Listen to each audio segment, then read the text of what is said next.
নমস্কার, আমি আবির আর আপনারা দেখছেন নিউ ম্যাগাজিনস। আজকে নতুন ভিডিও নিয়ে বা রিভিউ নিয়ে আপনাদের সামনে আমি হাজির হয়েছি।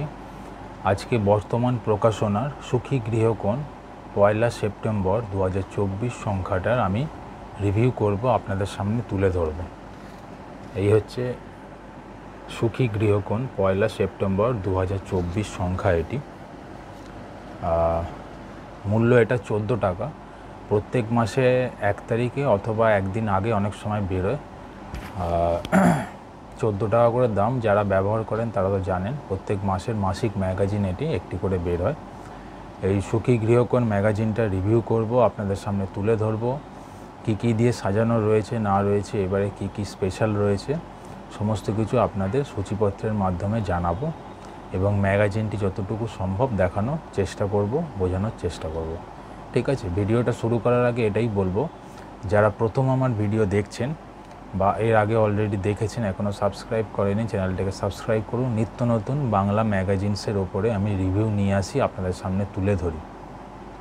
ঠিক আছে, তাহলে শুরু করব। এই হলো সুখী গৃহকোণ 1 সেপ্টেম্বর 2024। দাম এটা 14 টাকা। এবারে উত্তম কুমার স্পেশাল, অর্থাৎ উত্তম কুমার 98, এটাই প্রথমের পৃষ্ঠায় ছবি দিয়ে উত্তম কুমারের লেখা রয়েছে, আপনারা দেখতেই পাচ্ছেন।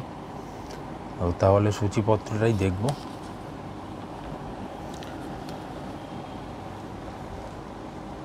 পয়লা সেপ্টেম্বর 2024, পঞ্চবিংশতি বর্ষ, পঞ্চম সংখ্যা। সুখী গৃহকোণ বর্তমান প্রকাশনার এটি ম্যাগাজিন, প্রত্যেক মাসে একটি করে বের হয়। ঠিক আছে, প্রথমে যেটা দেখতে পাচ্ছি সেটা হচ্ছে কলকাতাকে ফিরে দেখা রং তুলি ও কালি কলমের ম্যাজিকে পরিবেশনায় সেন্টু। এবার উত্তম কুমারের গ্রামের বাড়ি সম্বন্ধে লেখা রয়েছে। ঠিক আছে, ধারাবাহিক বাসা ভালোবাসা বিনতা রায়চৌধুরীর এটি চলছে। যা বলতে চাই এই পর্বে লিখছেন ছন্দা চট্টোপাধ্যায়। আর এ মাসের সেরা গিন্নি বিভাগে যা হতে চেয়েছিলাম সোনালী সিনহার লেখা রয়েছে। আর মন্দির কথার মধ্যে ভারতের নানা মন্দির ও তার অলৌকিক গল্পকাহিনী নিয়ে চলছে নতুন ধারাবাহিক সুমন গুপ্তর মন্দির কথা। এবারে ডাকাত কালীবাড়ির ওপরে লেখা রয়েছে। ঠিক আছে, এবার মূল যেটি সেটি হচ্ছে প্রচ্ছদ নিবন্ধ। প্রচ্ছদ নিবন্ধের মধ্যে হচ্ছে উত্তম কুমার 98, বিভিন্ন সেলিব্রিটি, বিভিন্ন গুরুত্বপূর্ণ মানুষদের সাক্ষাৎকার দেওয়া রয়েছে বা তাদের লেখা রয়েছে উত্তম কুমার সম্বন্ধে। সেগুলোই একে একে আমি বলছি কাদের আছে। মাধবী মুখোপাধ্যায়ের লেখা রয়েছে, যেখানে একটি উক্তি রয়েছে উত্তম কুমার দুঃখে কেঁদে ফেলেছিলেন, উনি বলছেন।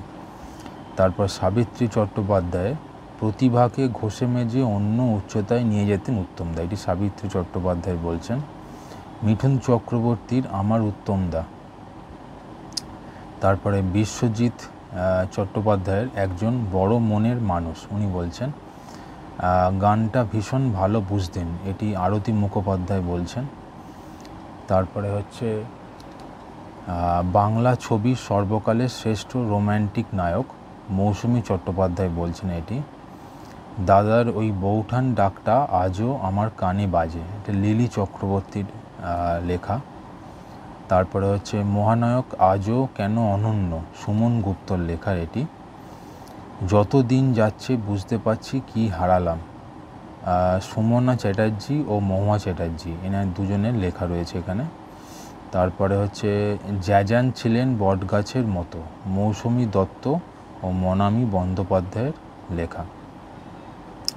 তারপর হচ্ছে উত্তম পুরুষ সর্বাণী মুখোপাধ্যায়ের লেখা এটি। ওই তো গুরু এসে গেছে, এটি ভাস্কর বন্দ্যোপাধ্যায়ের লেখা। উল্টো দিক ফিরে বসে আছেন, এটি রঞ্জিত মল্লিকের লেখা। ভাইয়ের মতো ভালোবাসতেন, এটি প্রভাত রায়ের লেখা। এত টাকা একসঙ্গে তুমি চোখেও দেখনি, এটি সন্দীপ রায়ের লেখা। তারপর আছে চেনা উত্তমের অজানা কথা, সন্দীপন বিশ্বাসের লেখা।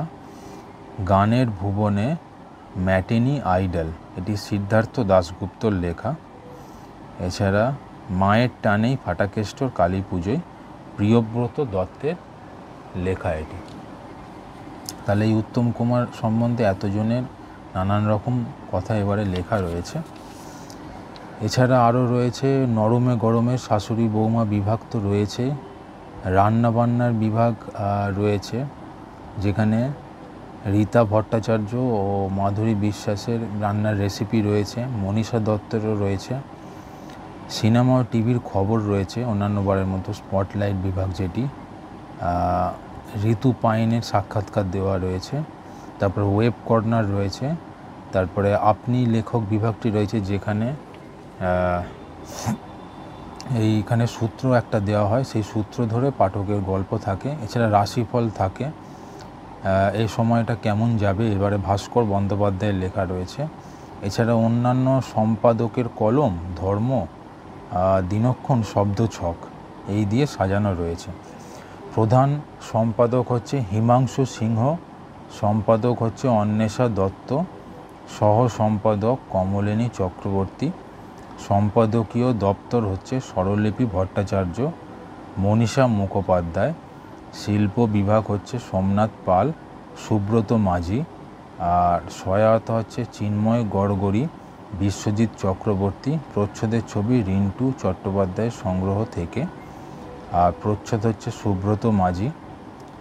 এই হচ্ছে তাহলে এই এনাদের প্রমুখের প্রচেষ্টায় এই হচ্ছে সুখী গৃহকোণ ম্যাগাজিনে সূচিপত্রটা আপনাদের সামনে তুলে ধরলাম।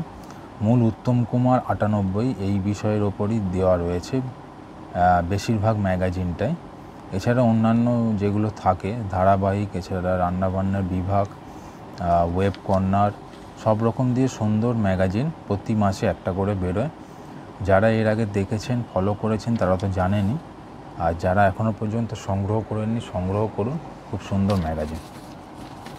তাহলে এই হচ্ছে প্রচ্ছদ নিবন্ধ, দেখতে পাচ্ছেন উত্তম কুমার 98, ছবি সৌজন্য সিজার বাগচি লেখা রয়েছে।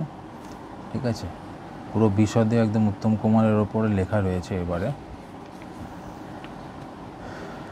এটা এসে গেল মন্দির কথার বিভাগটি, যেটি পর্ব নম্বর 11, এটি ডাকাত কালীবাড়ির ওপর।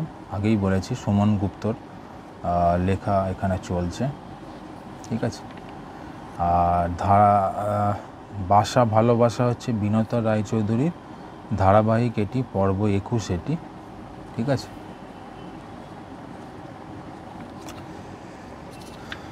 তাহলে এইভাবেই সাজানো রয়েছে এবারে সুখী গৃহকোণ ম্যাগাজিনটি। ঠিক আছে, আশা করছি আপনাদের ভিডিওটা পছন্দ হয়েছে। যদি পছন্দ হয় চ্যানেলটাকে সাবস্ক্রাইব করবেন, বেল আইকনটাকে প্রেস করবেন এবং একটা লাইক করতে ভুলবেন না, এবং দেখতে থাকুন নিউ ম্যাগাজিনস চ্যানেলটি। ধন্যবাদ।